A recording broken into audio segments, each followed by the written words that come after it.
Joining me up here on the stage, I'm excited to bring out Laura Chase, Senior MarTech Strategist at Wheelhouse DMG. We are going to gain some practical insights in how to embed privacy considerations into our analytic organizations. We are going to cover an effective digital performance measurements, and then we're going to finish it off with crafting that technical journey towards leveraging first-party data. For a little bit of street cred, she did do an implementation of GDPR in 6 weeks. So with that, I'm going to hand over the power of this amazing clicker, and I'm going to show it myself out. Thank you. Yeah, I was telling them about, I said I did GDPR in 6 weeks at AWS. I was like, I feel like that gives me some credibility of either stripes, maybe scars, because it was so painful. But let's go ahead and start. Thank you so much. Thank you, Telium. Thank you, Wheelhouse, for letting me speak. This is something I'm passionate about. I enjoy talking about it. I did give them permission to pull me off stage if I go too long. So most of you have probably read the abstract, or maybe you didn't, you just followed in because you thought it might be fun. So the idea is we're going to talk about, so maybe you've implemented cookie consent. Maybe you've implemented a HIPAA-compliant solution, and you're stuck on, how do I do my job in this new environment? So we want to go through 3 different areas, 3 different best practice areas that we're going to talk about. First, I also want to compare this situation, I think, that we have with privacy laws right now. It kind of reminds me of seatbelt laws back in the 80s. Everybody knew we should wear them. Nobody really wanted to do it until states started to enact mandatory seatbelt laws. And so one by one, each state was enacting its own law. Sounded like a parallel for privacy? We're at that point of click it or ticket. A few of you guys might remember that campaign. So it's like it's 1986. California just enacted its mandatory seatbelt law, and we're trying to figure out how to go on a road trip. Or it could be 2024. We're trying to figure out how to use CCPA and CPRA and still do our business. How do we do marketing and analytics while wearing a new seatbelt? So we'll talk about 3 areas of best practices. We've got some technical solutions we'll go through. We'll go through some organizational changes. Spoiler alert, that's the hardest one. And then we'll go through marketing and analytics of how do I do my work in this new world. Okay, let's start with technical, the easy one. I laugh because it is hard work, but I feel like compared to change management, it's the easy one. So after 3 days of compliance talk, let's throw in some trivia. Maybe you recognize this movie scene, opening scene of a very, very popular 1980s movie. As a hint, it involves Richard Dreyfuss and a mashed potato tower. But I didn't choose this movie scene because of extraterrestrials are going to help you with your marketing. I chose it because of the ATC scene. So air traffic control, or ATC. We want to change our mindset, not on necessarily which solutions of technology are we using, but how we're changing our mindset on how we are going to use that technology. And we want to become ATC over our own digital space. So most busy airports have what they call a controlled airspace around them. So that controlled airspace means any aircraft that go in and out, they must communicate their movements to ATC. Now the key word here is controlled airspace. We want to create that controlled airspace over our digital properties. That starts with a tag manager, TIQ for Telium. Now if you think back to in the beginning when tag managers were first becoming popular, as marketers we loved them. They were this repository where we could shove all of our JavaScript, all of our online scripts for marketing and analytics, and we could put it in one place. It gave business full access to the front end. As marketers, we loved these things. IT hated them. And then eventually, both sides of the house, we learned some governance, we learned to share our toys, and now we're where we're at. How we're going to change our mindset around our tag manager for compliance is we want to evolve that purpose from being just a file repository to being an enabler for us to own our own data layer, own our own data space. Now, the last couple of days, I really liked the idea of saying, hey, we're creating a neutral data layer. I want to double down on that and go beyond neutral to ownership of our own data layer. Now, that starts with We want to remove, to the greatest extent possible, those third-party JavaScript files from our client. Move those as much as we can. Now, if you're like saying, hey, Laura, but what about visitor ID? I've got my Adobe Analytics or I've got my Google Analytics. Those rely on a visitor ID. That's like the backbone. How do I move forward? Well, we're going to create our own visitor ID. We're going to create our own proprietary visitor ID that we will use just for all of our vendors going client-side. So once we set our own visitor ID, I can push that to the vendors that I want to use. There's a couple benefits of that, just kind of icing on the cake, where you could say, if I have my own visitor ID, I no longer have vendor lock-in. If I want to change from one vendor to the next, that's now easy and seamless instead of ripping out the entire backbone of my tech stack. The other benefit is, if I've got one visitor ID, I'm pushing into multiple different vendors, I suddenly have visitor integration and native visitor integration across all of my tools. So that's one of the big steps. The next one is all of those vendor files that we removed from the client side, we're going to push those server side. So we're going to do our integration server side instead. Now, to double down on that point about moving things server side. Once things are moved server side, now we get to control the conversation. We control every data point between us and that vendor. In Telium terms, this is the event stream that allows that. If we go back to our ATC analogy, ATC and pilots use what they call comm brevity or communication brevity. I'll give an example of a pilot calling ATC. Metro Tower, Cessna 68 Zulu, 10 miles north, with Delta, inbound for 22. That's it. That communicates who we're calling, who we are, where we're at, that we have the latest information, and where we're going. Translate that necessary requirement rule over to a digital marketing. Let's pretend we're running our Google Ads campaign. Google Ads API, account 123, GCL ID ABC, conversion 1, 6/5/2024, 2/15. That's all Google needs to get a conversion for a particular campaign. We didn't need to share the journey. We didn't need to share URL. We didn't need to share the IP address or any demographic information. And now we can still do bid optimization with just those 5 data points. There's also the benefit of when we move server-side, EventStream allows that, enables encrypting or transforming the data. So let's say you've got a URL. Maybe you're on your site, you can set appointments. So somebody's going through the appointment flow. At the end of the appointment, they get the confirmation, and that appointment ID is in a query string parameter in the URL. Or maybe you have a localization service, and so in the URL, you've got a zip code with a query string parameter in the zip code. Now, if you're a healthcare site, both of those data points are a HIPAA violation. So what you could do with EventStream is we're going to take that URL, we're going to strip off all of the query string parameters, then we will push that to our vendors. So you can still use your analytics tool or your campaign tool that they need the URL, but you're not going to share any of that private sensitive information. Same thing where you can encrypt it or change the URLs. Again, healthcare, if you have a sensitive area of your site, maybe mental illness, or maybe you've got substance abuse. Those are definitely areas where you do not want to share. That's, again, a HIPAA violation to share sensitive diagnoses. And so in that case, you can encrypt it, you could remove that part of the URL, you could use an acronym or something that's only identifiable internally, and so that you're not sharing that sensitive information. So to demonstrate that, we're going to have John Cusack from Pushing 10 join us. Again, I had to kind of reach into the depths of pop culture so I could do this. Some of you may remember John Cusack, Billy Bob Thornton. They're competing with ATC. At any rate, John won, so he's going to help us. So with John, we're going to share our proprietary visitor ID.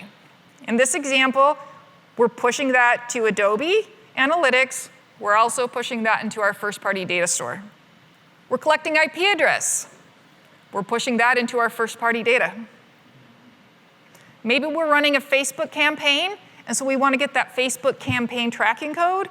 We're going to push that into our Google Analytics, our Adobe Analytics, and of course, Facebook. So I've got a page name. It's creatively called Landing Page 1. We want to push that into our analytics tools, so I've pushed that into Google Analytics, Adobe Analytics, and again, first-party data platform. Now, let's say my site's a lead gen site. So I have an event called Form Complete. This is one of my top KPI. I still want to do a form analysis, and I want to have that available. I want to do a fallout report so I can keep improving my forms. So I do want to send that Form Complete event to my analytics tools, sending that to Google Analytics, to Adobe Analytics, and my first-party data platform. Now I have a conversion event, but maybe I don't want to share with Facebook that it's a Form Complete event. So I kind of want to anonymize that. I still want to know that I had a conversion for that Facebook campaign. I just don't want to tell Facebook what kind of conversion it was. So with an event stream, I'm going to change that. So rather than event equals Form Complete, I'm going to put event equals 1 and share that with Facebook. Now, John is sharing IP address only with the first-party data platform. I want you to remember that. We're going to have a call back in a few slides to discuss that a little bit more. So don't forget, one of the most important functions of ATC is monitoring and response in an emergency. First, let's acknowledge, digital data is messy. Your site's going to change. Browsers are going to update. Operating systems are going to update. Bugs are going to happen. It's a part of life. Your data will have issues. That reminds me of, I want to share a story that I got from a conference I attended earlier this year from a former EMT. It was a great presentation on emergency preparedness. So he shares this story about how he's sitting in a restaurant off duty, eating, and then all of a sudden across the room, there's a young girl, probably around 8 years old. She's eating a hot dog and she begins choking. And it's serious. So she's panicking, the mother's panicking, the servers are panicking, everybody in the room is panicking. He's not panicking. He calmly walks over to the girl, calmly gives her the Heimlich maneuver, tells her not to eat hot dogs anymore, and then leaves. Now the point was, why was he calm in this big emergency situation? And the answer was, it wasn't an emergency for him. He knew exactly what to do. And so while everybody else was panicking, he remained calm, he took action, and then he was done. So how do we remain calm when we have a data issue that might be perceived as an emergency? Well, you prepare. You prepare by constant monitoring and real-time alerts. Now, I know it's easy to say, hey, I just implemented an expensive tech stack. I just implemented a new web analytics tool. I just implemented a personalization tool. So you've got these big changes you've just made, and so it's easy to minimize that portion of your stack that says, I need some kind of monitoring tool to let me know what's going on. And it's easy to kind of say, that one's less important, until an online publication like The Markup finds those errors publicly and shares them before you do. Now, those in healthcare may know this story. I'll share it with the rest of you. So in 2022, The Markup online magazine, they went through and they found the top 100 most popular healthcare websites. And then they ran through it and they found all of the websites that were sharing data with Facebook. And they published the naughty list, named all of the hospitals in the list, including screenshots of their forms side by side with network calls highlighting which sensitive data was being shared. You don't want to be on that list. Do your monitoring. All right, let's talk about change management. It's the hardest. I appreciated Kelly Jo's statements yesterday, as well as some of the other presenters talking about this is crucial, it's the hardest. So just like ATC abides by strict protocols from the FAA, we need to set protocols and standards for our businesses. Assign a data steward. I'm pausing for emphasis. Assign a data steward. Somebody needs to own and have the time to coordinate the monitoring, the standards, the governance, the education. This is not a by-the-way role. This isn't a shoulder-tap task. This is a resource commitment.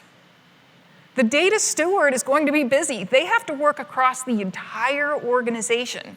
They've got to work with IT, marketing, all of the agencies and the vendors that you have, analytics, content, the operations team. They've got to create and enforce the standards. Also, they have to look, is your CMP integrated everywhere? It only takes one team, one small team that's not in the loop, that sends out a marketing email to a customer that is opted out to be considered non-compliant. So ATC and pilots within that controlled airspace are in constant communication. It's constant chatter on the radio of pilots saying, this is where I'm at, this is where I'm going. And ATC saying, no, you're rerouting to a different area. Do you have the latest communication? Watch out for this other airplane. Constant communication. So just like ATC, the compliance steward needs to be in constant communication with leadership. Leadership in the room, you need regular visibility into what the compliance status is. If something goes wrong, you are likely the person who has to answer to it. You need to know what is going on. MarTech teams, I recommend creating some compliance metrics. Create a weekly scorecard. Get your metrics in the MBR. You're going to need the buy-in and commitment from the entire organization. Like it was said yesterday, this is a team sport. This isn't one person doing compliance for everyone. You need everyone to commit. You also need to show your work. I highly recommend it. This is a lot of work to maintain compliance, fix all the bugs, find the processes that are broken, fix the processes. You need to show your work. You don't want to be out of sight, out of mind. You need to be the top of mind for everybody in the organization. And let's go back. We had our emergency preparedness that we talked about, making sure you've got the right tools to do emergency preparedness. Well, what is your contingency plan when, not if, something goes wrong?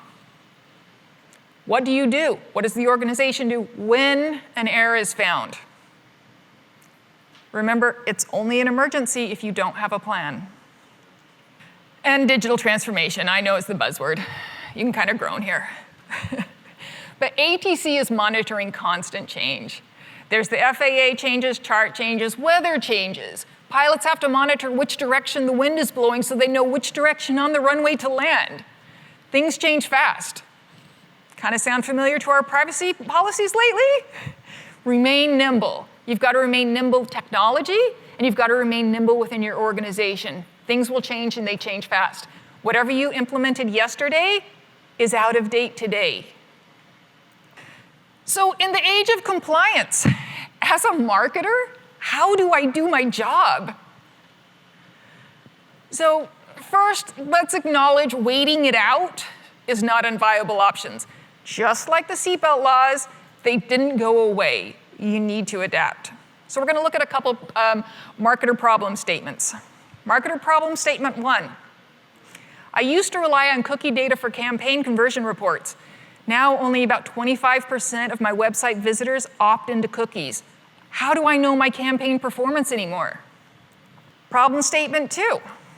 I run a healthcare website. I'm HIPAA compliant now, so I don't share IP address, but for an industry that relies on local reports so much, now my geolocation reports are missing. How do I understand regional performance? So same as with our technology, how we said, let's adopt the ATC model, and it's more about reframing and reorienting how we think on how to use these tools. We're going to do the same thing for our marketing and our analytics. We're going to reorient from this old model, this old DMP mindset of a single data set to rule them all, to more of a suite. So we're looking at, now I've got my first-party data suite, and I've got my third-party data suite of tools, and then I can pick and choose.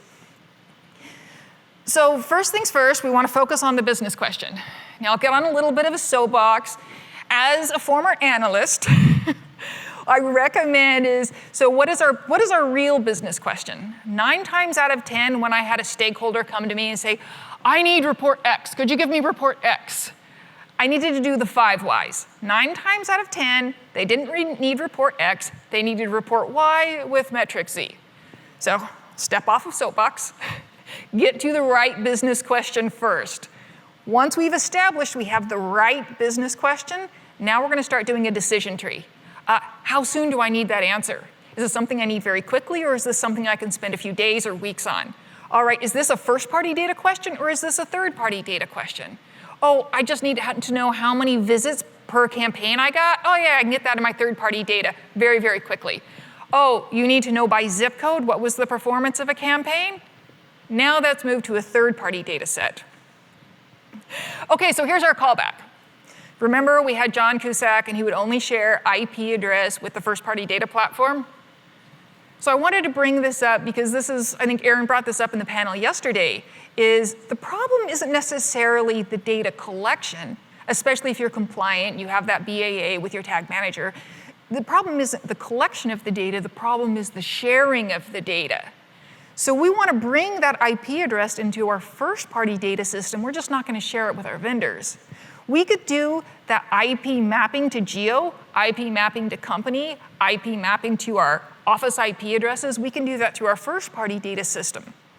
And then we still have that report, it's just not in the same place.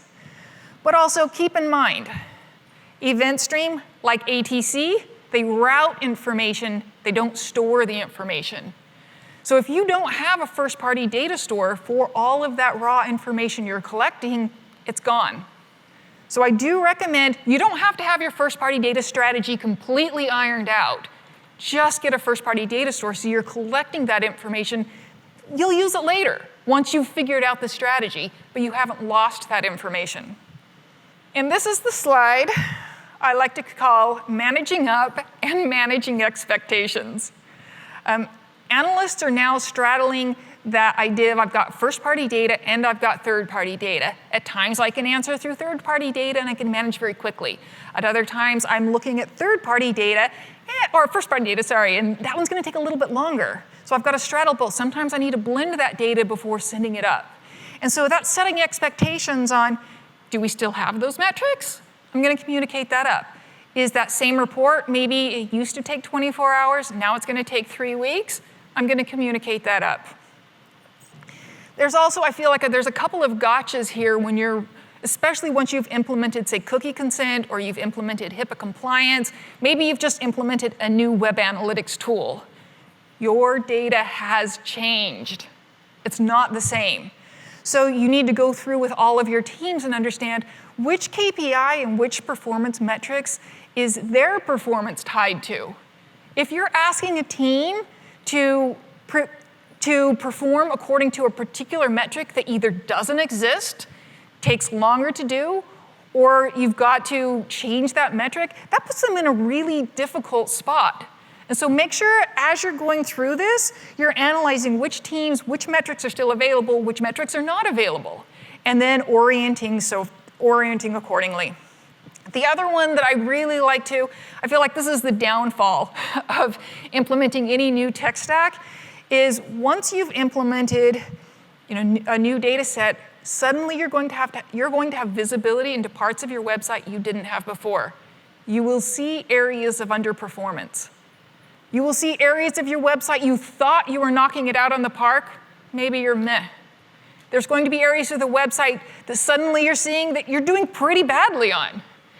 And be aware that there are marketers, there are product managers, there are people that are responsible for those portions of the website. Now they feel that their job is on the line. They'll feel that their career is on the line, their performance is on the line. They've been put in a very, very defensive spot. So I say when you're starting to implement a new technology at all, start to cultivate that culture, top down and bottom up. Cultivate that culture of optimization rather than purely performance. Because if suddenly you're exposing an area of the website that you thought you were doing great on, and you know you're not doing well on, the better response is, oh, okay, let's improve that. Instead of the response of, oh, geez, my job is on the line now. So again, try to create that optimization culture where you can A/B test, you can get out of the bad situation instead of putting people kind of on the defensive. So lastly, remain data-driven. It's easy to say, I don't have all the data I used to have. I didn't have that metric that I want to have, so I'm just not going to use data anymore. Let's avoid throwing the baby out with the bathwater. We'll stay data-driven. So if I had to say, what are the 3 takeaways from this session? First one, embrace privacy. Just wear the seatbelt. Maybe double down, get a 5-point harness, do the digital version of rally racing. The second would be create that controlled airspace around your digital properties. Become ATC over your data. And the third, start thinking about a first-party data strategy. It doesn't have to be perfect, but you do need to know, you do need to have one. You need to be thinking about it. So thank you. Thank you for listening to this session. I've included my LinkedIn profile so we can continue the conversation. Would love to collaborate. Sometimes just commiserate because it's hard. So let's stay in touch.